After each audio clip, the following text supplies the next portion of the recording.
कल्पना कीजिए एक ऐसी रात जब पूरा संसार सो रहा हो लेकिन कुछ लोग जाग रहे हों, सिर्फ एक ही नाम के लिए। शिव, महादेव, भोलेनाथ।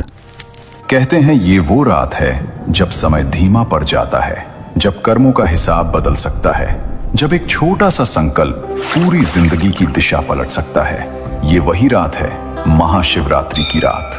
पर क्या आप जानते हैं, महाशिवरात्रि सिर्फ व्रत और जागरण का त्योहार नहीं है। ये एक रहस्य है, एक अनुभव है, एक ऊर्जा है। क्यों इस रात को महान रात कहा जाता है? क्यों साधु, संत, योगी और आम भक्त सब इस रात का इंतजार करते हैं?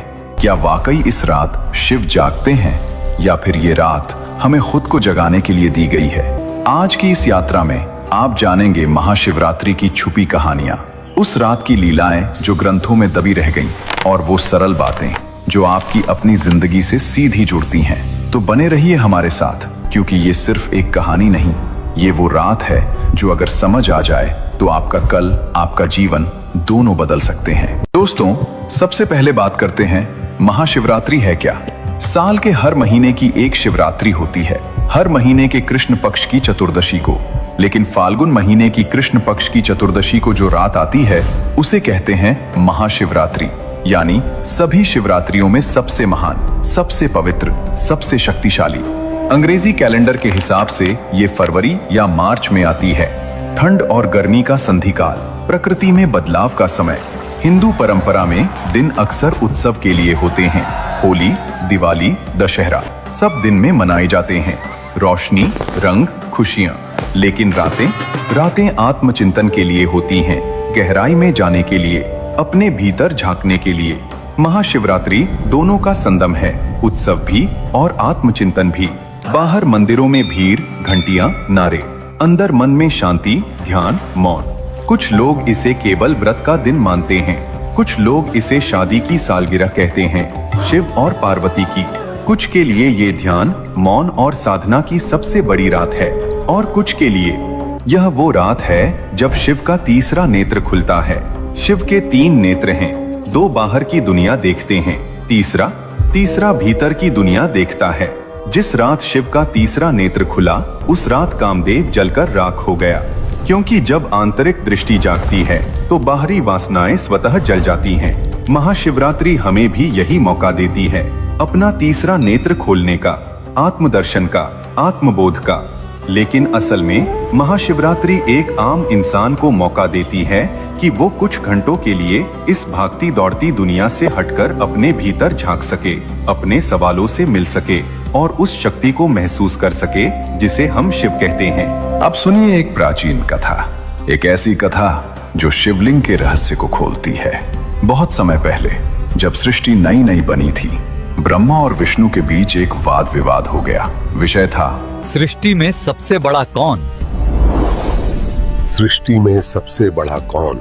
ब्रह्मा ने कहा, मैं सृष्टि का रचयिता हूँ, 4 वेदों का स्रोत मैं हूँ। हर जीव, हर पेड़, हर ग्रह सब मेरी रचना है।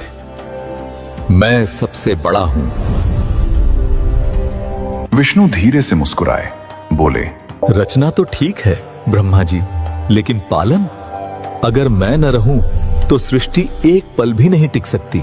मैं धरती का भार उठाता हूँ, सूर्य को चलाता हूँ, समुद्र को संभालता हूँ, इसलिए सबसे बड़ा मैं हूँ। ब्रह्मा ने तर्क दिया, विष्णु ने जवाब दिया। बहस बढ़ती गई। ये वाद विवाद स्वर्ग लोक में शुरू हुआ, फिर पृथ्वी तक फैल गया। देवता, ऋषि, गंधर्व सब सुन रहे थे। कुछ कहते, ब्रह्मा जी सही हैं, बिना रचना के कुछ नहीं। कुछ कहते, विष्णु जी सही हैं, बिना पालन के रचना व्यर्थ है। प्रश्न गूंजने लगा तीनों लोकों में, सबसे महान कौन? न ब्रह्मा मानने को तैयार, न विष्णु झुकने को तैयार। अहंकार दोनों में बढ़ता जा रहा था, और जहां अहंकार होता है वहां विनाश का खतरा होता है। तभी अचानक आकाश फटा, जैसे किसी ने ब्रह्मांड को चीर दिया हो। बिजली कड़की, तूफान आया, पृथ्वी कांप उठी, और ब्रह्मा विष्णु के बीच, उनके ठीक सामने प्रकट हुआ एक अनंत अग्निमय प्रकाश स्तंभ। इतना विशाल कि ऊपर का सिरा दिखाई नहीं दे रहा था, इतना गहरा कि नीचे का आधार नजर नहीं आ रहा था। प्रकाश इतना तेज कि आंखें चुंधिया जाएं, गर्मी इतनी कि पास जाना मुश्किल हो, आवाज इतनी कि कान फट जाएं। ना शुरुआत ना अंत, बस सीमाहीन तेज अनंत प्रकाश। ब्रह्मा और विष्णु दोनों स्तब्ध रह गए। उनका विवाद रुक गया, अहंकार पिघलने लगा। विष्णु ने धीरे से पूछा, ये क्या है? उस ज्योति से एक आवाज गूंजी, गंभीर, शक्तिशाली, करुणामय। मैं हूं शिव, अनंत, आदि और अंत के भी पार। आप दोनों महान हो। ब्रह्मा तुम रचयिता हो, विष्णु तुम पालक हो, लेकिन मैं वो हूं जो रचना से पहले था, जो पालन के बाद भी रहूंगा, जो संहार करता हूं ताकि नई रचना हो सके। अगर आप सामर्थ्य है तो मेरा अंत ढूंढो, ऊपर या नीचे, जहां चाहो खोजो। ब्रह्मा विष्णु ने एक दूसरे की ओर देखा। ये एक चुनौती थी और उन्हें स्वीकार करनी थी। ब्रह्मा ने कहा, मैं इस स्तंभ का ऊपरी छोर ढूंढूंगा। मैं ऊपर जाऊंगा और इसका सिरा खोज लूंगा। उन्होंने हंस का रूप धारण किया, सफेद, विशाल, शक्तिशाली, और ऊपर की ओर उड़ चले, तेजी से, बहुत तेजी से। विष्णु बोले, तो मैं इसका निचला छोर ढूंढता हूं। मैं नीचे जाऊंगा और इसका आधार खोज लूंगा। उन्होंने वराह का रूप धारण किया, विशाल, शक्तिशाली दांत, मजबूत पैर, और नीचे की ओर खोदते हुए चल पड़े। दोनों अपनी अपनी यात्रा पर निकल गए। ब्रह्मा हंस बनकर ऊपर उड़े और उड़ते रहे और उड़ते रहे। एक दिन बीता, एक सप्ताह, एक महीना, एक साल। वे इतना ऊपर पहुंच गए कि पृथ्वी दिखाई देना बंद हो गई, इतना ऊपर कि सूर्य पीछे रह गया, इतना ऊपर कि चंद्रमा छोटा लगने लगा। लेकिन वो ज्योति स्तंभ, वो अभी भी ऊपर की ओर जा रहा था, अनंत, अंतहीन। ब्रह्मा थक गए, उनके पंख दुखने लगे, सांस फूलने लगी, लेकिन अहंकार अभी भी बाकी था। उन्होंने सोचा, अगर मैं खाली हाथ लौटा तो मेरा सम्मान नहीं रहेगा, मुझे कुछ करना होगा। दूसरी ओर विष्णु वराह बनकर नीचे खोद रहे थे और खोदते रहे और खोदते रहे। एक दिन बीता, एक सप्ताह, एक महीना, एक साल। वे इतना नीचे पहुंच गए कि धरती की परतें खत्म हो गए, पाताल लोक आ गया, फिर और नीचे और नीचे। लेकिन वो ज्योति स्तंभ, वो अभी भी नीचे की ओर जा रहा था, अनंत, अथाह। विष्णु भी थक गए, उनके दांत टूटने लगे, शरीर दुखने लगा। लेकिन विष्णु में एक बात थी, विनम्रता। उन्होंने सत्य को स्वीकार किया। उन्होंने सोचा, जिसका ना सिरा है ना छोर, वो मुझसे भी महान है। मुझे वापस लौटना चाहिए। विष्णु वापस लौटने लगे, लेकिन ब्रह्मा लौट तो रहे थे, लेकिन उनका मन खाली हाथ लौटने को तैयार नहीं था। रास्ते में उन्हें एक केतकी का फूल मिला, सुंदर, सुगंधित, हवा में तैरता हुआ। ब्रह्मा ने फूल को रोका, पूछा, तुम कहां से आ रहे हो? फूल बोला, मैं उस ज्योति स्तंभ की चोटी से गिरा हूं। मैं ऊपर था, बहुत ऊपर। ब्रह्मा की आंखों में चमक आई। उन्हें एक योजना सूझी। उन्होंने फूल से कहा, तुम मेरे साथ चलो और विष्णु के सामने कहना कि मैं सच में ज्योति स्तंभ की चोटी तक पहुंचा था। तुम मेरे गवाह बनो। केतकी फूल डर गया, लेकिन ब्रह्मा देवता थे, इनकार कैसे करता। फूल ने मान लिया। ब्रह्मा ने झूठ बोलने का निर्णय ले लिया। ब्रह्मा और विष्णु वापस उस ज्योति स्तंभ के सामने पहुंचे। विष्णु ने सिर झुकाया, हाथ जोड़े, ईमानदारी से बोले, हे प्रभु, मैं असफल रहा। मैं आपका आधार नहीं खोज पाया। आप अनंत हैं, मैं आपके सामने नतमस्तक हूं। ब्रह्मा ने सीना तान कर कहा, मैं सफल रहा। मैं ज्योति स्तंभ की चोटी तक पहुंचा और देखो, ये केतकी फूल मेरा गवाह है। केतकी फूल ने डरते डरते सिर हिलाया, लेकिन अगले ही पल वो अग्नि स्तंभ कांपा। आकाश फिर से गरजा, एक गंभीर आवाज गूंजी, असत्य, असत्य का कोई स्थान नहीं, सत्य ही शिव है। उस ज्योति स्तंभ ने अपना असली रूप दिखाया। प्रकट हुए भगवान शिव।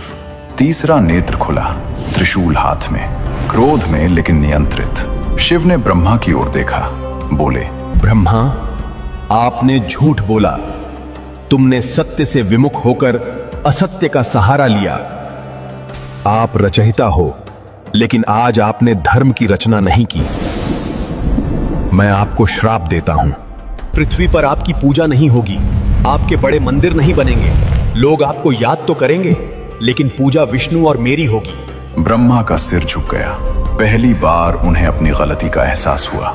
शिव ने केतकी फूल की ओर देखा, बोले, और तुमने झूठ में साथ दिया, इसलिए तुम्हें मेरी पूजा में नहीं चढ़ाया जाएगा।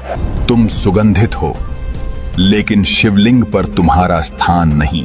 फिर शिव ने विष्णु की ओर देखा, मुस्कुराए, बोले, आपने सत्य स्वीकार किया, आपने अपनी सीमा मान ली।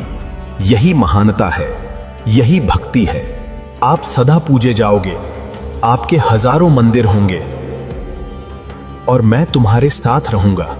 और वो अनंत ज्योति वही है, शिवलिंग का रूप। आज भी जब आप शिवलिंग देखते हैं तो वो उसी अनंत ज्योति स्तंभ का प्रतीक है।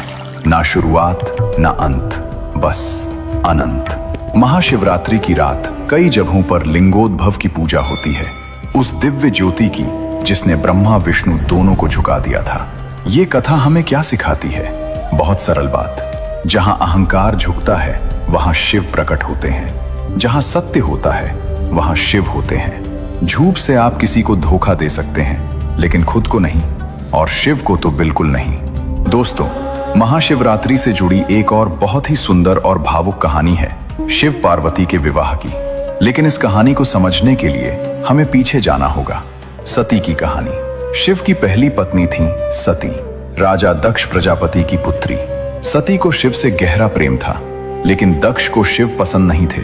उन्हें लगता था, ये भस्म लगाए जटाधारी योगी मेरी बेटी के लायक नहीं है। एक बार दक्ष ने एक बड़ा यज्ञ आयोजित किया, सभी देवताओं को बुलाया, लेकिन शिव सती को नहीं बुलाया। सती को बहुत दुख हुआ, वे बिना बुलाए भी यज्ञ में गईं, लेकिन वहां दक्ष ने सबके सामने शिव का अपमान किया। सती ने कहा, मैं उस शरीर में नहीं रह सकती जो शिव का अपमान सहे। और उन्होंने यज्ञ की अग्नि में कूदकर अपने प्राण त्याग दिए। जब शिव को पता चला, उनका दुख असीम था। उन्होंने सती के शव को कंधे पर उठाया और तांडव नृत्य शुरू कर दिया। विनाश का नृत्य, क्रोध का नृत्य, दुख का नृत्य। पूरा ब्रह्मांड कांपने लगा, पृथ्वी टूटने लगी, आकाश फटने लगा। तब भगवान विष्णु ने अपना सुदर्शन चक्र चलाया और सती के शरीर को 51 भागों में काट दिया। जहां जहां सती के अंग गिरे वहां शक्तिपीठ बन गए। कामाख्या, कालीघाट, वैष्णो देवी, सब शक्तिपीठ। शिव शांत हो गए, लेकिन टूट गए। वे कैलाश पर चले गए, ध्यान में बैठ गए, संसार से विरक्त हो गए। हजारों साल बीत गए, लेकिन शिव ध्यान में ही रहे, आंखें बंद, दुनिया से कटे हुए। लेकिन सती ने फिर से जन्म लिया। इस बार नाम था पार्वती। पार्वती हिमालय राजा हिमवान और रानी मैनावती की पुत्री थी। पार्वती का मतलब ही होता है पर्वत की पुत्री। छोटी उम्र से ही पार्वती को शिव के बारे में सुनने में दिलचस्पी थी। जब भी कोई योगी, साधु, ऋषि आते, वे पूछती, शिव कैसे हैं? धीरे धीरे उन्हें याद आने लगा पिछले जन्म की, सती वाला जन्म। उन्हें एहसास हुआ, मैं शिव की हूँ। पार्वती ने ठान लिया, इस जन्म में भी मैं शिव को ही अपना पति बनाऊंगी। जब पार्वती ने अपनी इच्छा परिवार को बताई, सब हैरान रह गए। उनकी मां मैनावती बोली, बेटी, शिव तो संसार से विरक्त हैं। वे कैलाश पर ध्यान में बैठे हैं। उन्हें विवाह, परिवार, इन सब में कोई रुचि नहीं। पार्वती की सखियां हंसी, तुम एक राजकुमारी हो, सुंदर, शिक्षित, कोमल। और शिव, वे तो जटाधारी योगी हैं, भस्म लगाते हैं, एकांत साधना में रहते हैं। गले में सर्प, माथे पर चंद्रमा। लेकिन पार्वती मुस्कुराई, बोली, प्रेम देखने में नहीं, महसूस करने में होता है। मैं शिव को जानती हूँ, मुझे विश्वास है। पार्वती ने तपस्या शुरू कर दी, कठोर, बहुत कठोर। पहले उन्होंने फूल फल खाने छोड़ दिए, फिर सिर्फ पत्ते खाने लगी, फिर वो भी छोड़ दिया। सिर्फ पानी, फिर वो भी छोड़ दिया, सिर्फ हवा। इसीलिए उन्हें अपर्णा भी कहते हैं, जिसने पत्ते भी नहीं खाए। घने जंगलों में, धूप में, बरसात में, ठंड में पार्वती तपस्या करती रही। कभी एक पैर पर खड़ी होकर, कभी पानी में खड़ी होकर, कभी धूप में आग जलाकर बीच में बैठकर।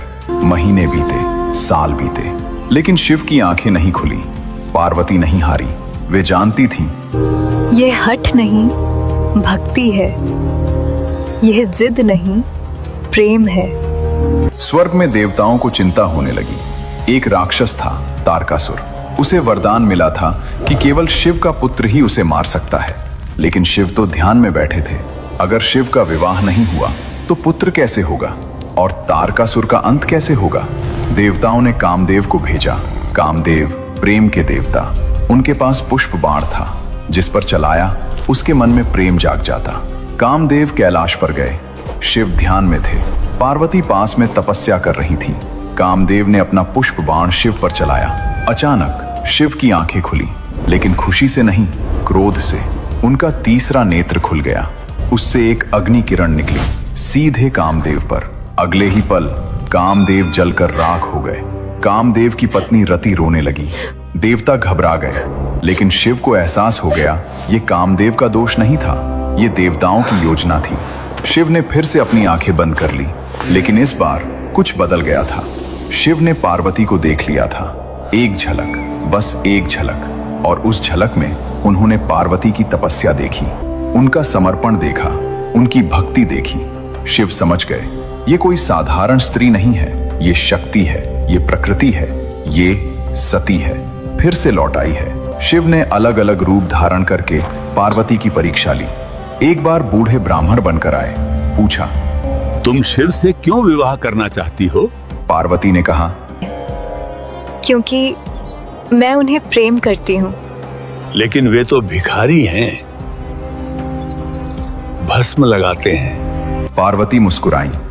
प्रेम देखने में नहीं, हृदय में होता है। शिव संतुष्ट हो गए। आखिरकार शिव ने स्वीकार किया। उन्होंने कहा, पार्वती, तुम्हारी तपस्या, तुम्हारा प्रेम, तुम्हारी भक्ति, सब ने मुझे जीत लिया।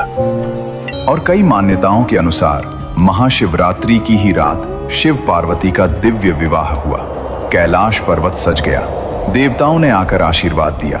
ब्रह्मा ने विवाह संपन्न कराया। विष्णु ने कन्यादान किया। गंधर्वों ने गीत गाए। अप्सराओं ने नृत्य किया। ऋषियों ने वेद मंत्र पढ़े। शिव ने पार्वती का हाथ थामा और कहा, अब से तुम मेरा आधा हिस्सा हो। इसीलिए शिव को अर्धनारीश्वर कहते हैं। आधा पुरुष, आधा स्त्री। पार्वती आधा तपस्या, आधा प्रेम, आधा विनाश, आधा सृजन। बिना शक्ति के शिव अधूरे, बिना शिव के शक्ति अधूरी।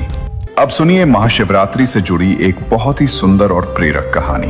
कहानी एक ऐसे आदमी की जिसने खुद नहीं सोचा था कि एक रात उसकी पूरी किस्मत बदल जाएगी। एक घना जंगल था।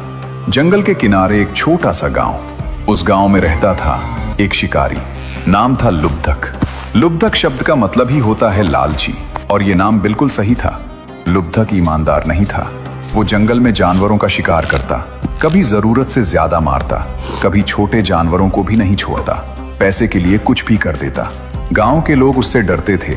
कोई उसे पसंद नहीं करता था, लेकिन लुब्धक को कोई फर्क नहीं पड़ता था। एक दिन की बात है। लुब्धक सुबह सुबह जंगल में शिकार के लिए निकला। उसके हाथ में धनुष बाण, कमर पर चाकू, कंधे पर जाल। वो जंगल में गहराई तक चला गया। कई जानवरों को देखा, कुछ का शिकार किया, कुछ भाग गए। शाम होने लगी। लुब्धक सोचा, अब घर लौटना चाहिए। लेकिन तभी उसे एक बड़ा हिरण दिखा। सुंदर, बड़े सींग, चमकती आंखें। लुब्धक के मन में लालच आई। उसने सोचा, इसे मार लूं, बहुत पैसे मिलेंगे। वो हिरण के पीछे भागा। हिरण भी तेज भागा। लुब्धक भी पीछे और पीछे और पीछे। धीरे धीरे शाम ढल गई। अंधेरा होने लगा, और जब लुब्धक रुका तो उसे एहसास हुआ वो रास्ता भटक गया था। चारों ओर घना अंधेरा, जंगल की आवाजें, दूर कहीं से चिड़ियों की चीख, पत्तों की सरसराहट, जानवरों की गुर्राहट। लुब्धक घबरा गया। वो एक बहादुर शिकारी था, लेकिन रात के जंगल में हर कोई डरता है। उसने सोचा, अगर मैं यहाँ रात में रहा तो कोई जंगली जानवर मुझे मार देगा। शेर हो सकता है, भालू हो सकता है, या कुछ और। उसकी नजर इधर उधर घूमी, तभी उसे एक बड़ा पेड़ दिखा, ऊंचा, मोटा। लुब्धक ने सोचा, मैं इस पेड़ पे चढ़ जाता हूँ, वहां सुरक्षित रहूंगा। सुबह होते ही घर चला जाऊंगा। वो पेड़ पर चढ़ गया, एक मोटी डाल पर बैठ गया। उसे नहीं पता था कि ये कोई साधारण पेड़ नहीं था, ये बेल का पेड़ था, और इस पेड़ के नीचे एक छोटा सा पुराना शिवलिंग स्थापित था। रात गहराती गई, लुब्धक की नींद नहीं आ रही थी। डर के मारे उसकी आंखें खुली रहीं। कभी कोई जानवर पास से गुजरता, लुब्धक हिलता नहीं था, डर से पत्थर बन जाता। समय बीतता रहा, लुब्धक को भूख लगी, प्यास लगी, लेकिन वो नीचे नहीं उतर सकता था। अपने को व्यस्त रखने के लिए वो पेड़ की पत्तियां तोड़कर नीचे फेंकने लगा। उसे नहीं पता था कि वो बेलपत्र की पत्तियां थीं और वे सीधे शिवलिंग पर गिर रही थीं। शिव की पूजा में बेलपत्र सबसे पवित्र माना जाता है, और लुब्धक अनजाने में रात भर बेलपत्र चढ़ाता रहा। रात और गहरी हुई। अचानक नीचे से शेर की दहाड़ सुनाई दी। लुब्धक का दिल धक से रह गया। उसने नीचे देखा, एक बड़ा शेर पेड़ के नीचे घूम रहा था। लुब्धक के हाथ में पानी की थैली थी। डर के मारे उसका हाथ कांपा। थैली से थोड़ा पानी छलककर नीचे गिर गया, सीधे शिवलिंग पर। जल से अभिषेक हो गया। शेर पास आया। लुब्धक ने डर के मारे एक पत्थर फेंका। पत्थर शेर को नहीं लगा, लेकिन शोर हुआ। शेर चला गया, लेकिन इस कोशिश में फिर से पानी छलका, फिर से शिवलिंग पर गिरा। ये सिलसिला रात भर चलता रहा। कभी जानवर आता, लुब्धक पत्थर फेंकता, पानी छलकता, बेलपत्र गिरते। पूरी रात अनजाने में एक परफेक्ट महाशिवरात्रि की पूजा हो गई। पुराणों में कहा गया है कि महाशिवरात्रि की रात 4 प्रहर होते हैं। हर प्रहर में शिवलिंग का अभिषेक करना चाहिए। पहला प्रहर शाम से रात 9 बजे तक। लुब्धक ने इस प्रहर में बेलपत्र और जल चढ़ाया। दूसरा प्रहर रात 9 से 12 बजे तक, फिर से बेलपत्र, फिर से जल। तीसरा प्रहर रात 12 से सुबह 3 बजे तक। ये सबसे महत्वपूर्ण प्रहर माना जाता है। इस समय भी लुब्धक जागृत था और पूजा चलती रही। चौथा प्रहर सुबह 3 से 6 बजे तक। जब सुबह की पहली किरण फूटी, तब भी लुब्धक जाग रहा था। पूरी रात जागरण, पूरी रात पूजा, बिना जाने, बिना चाहे, लेकिन पूरी श्रद्धा के साथ, क्योंकि उसका मन सच्चा था। सुबह हुई, सूरज निकला, जंगल में रोशनी फैल गई। लुब्धक ने राहत की सांस ली। वो पेड़ से नीचे उतरा। जैसे ही उसके पैर जमीन पर पड़े, उसे कुछ अलग महसूस हुआ। एक अजीब शांति, एक अनजानी खुशी, एक हल्कापन। उसने इधर उधर देखा, तभी उसकी नजर गई शिवलिंग पर, बेलपत्रों से ढका हुआ, पानी से भीगा हुआ। लुब्धक समझ गया, उसने अनजाने में भगवान की पूजा कर दी थी। पहली बार उसके मन में कुछ बदला। पहली बार उसे अपनी गलतियों का एहसास हुआ। वो घर लौटा, लेकिन अब वो वही लुब्धक नहीं था। घर पहुंचकर लुब्धक ने अपने हथियार रख दिए। उसने अपनी पत्नी से कहा, आज से मैं कम शिकार करूंगा, केवल जरूरत के लिए, ज्यादा नहीं। पत्नी हैरान हुई। तुम्हें क्या हो गया? लुब्धक मुस्कुराया। मुझे नहीं पता, लेकिन कुछ बदल गया है मेरे भीतर। धीरे धीरे उसका स्वभाव बदलने लगा। क्रोध कम हो गया, लालच कम हो गई। अब वो जानवरों को देखता तो सोचता, ये भी जीव हैं, इनका भी परिवार है। गांव के लोगों ने बदलाव देखा। उन्हें आश्चर्य हुआ। पहले तो उन्हें विश्वास नहीं हुआ, लेकिन धीरे धीरे लोग लुब्धक को सम्मान देने लगे। कई सालों बाद जब लुब्धक की मृत्यु हुई, तो कहते हैं कि भगवान के दूत उसे लेने आए। उन्होंने कहा, तुमने महाशिवरात्रि की रात भगवान की पूजा की थी, बेशक अनजाने में, लेकिन तुम्हारा मन साफ था, इसलिए तुम्हें मोक्ष मिलेगा। तो दोस्तों, ये थी महाशिवरात्रि की वो अद्भुत कहानी। वो अनंत ज्योति स्तंभ जिसने ब्रह्मा विष्णु को झुका दिया। वो पार्वती जिन्होंने कठोर तपस्या से शिव को पाया। वो लुब्धक शिकारी जो अनजाने में ही सच्चा भक्त बन गया। महाशिवरात्रि हमें सिखाती है, शिव केवल देवता नहीं, शिव हमारे भीतर की वो शक्ति है जो विष पी सकती है, अहंकार तोड़ सकती है और अंधेरे में भी शांत रह सकती है। अगर इस कहानी ने आपके मन को छुआ हो तो लाइक जरूर करें, कमेंट में लिखें हर हर महादेव और बताएं कि आप इस महाशिवरात्रि को कैसे खास बनाएंगे। चैनल को सब्सक्राइब करें और बेल आइकन दबाएं, क्योंकि हम जल्द ही लाएंगे शिव तांडव का रहस्य, नीलकंठ बनने की कहानी और अर्धनारीश्वर का गहरा दर्शन। अगले वीडियो में मिलेंगे एक और रहस्यमय यात्रा के साथ। तब तक के लिए अपने भीतर के शिव को जगाए रखिए।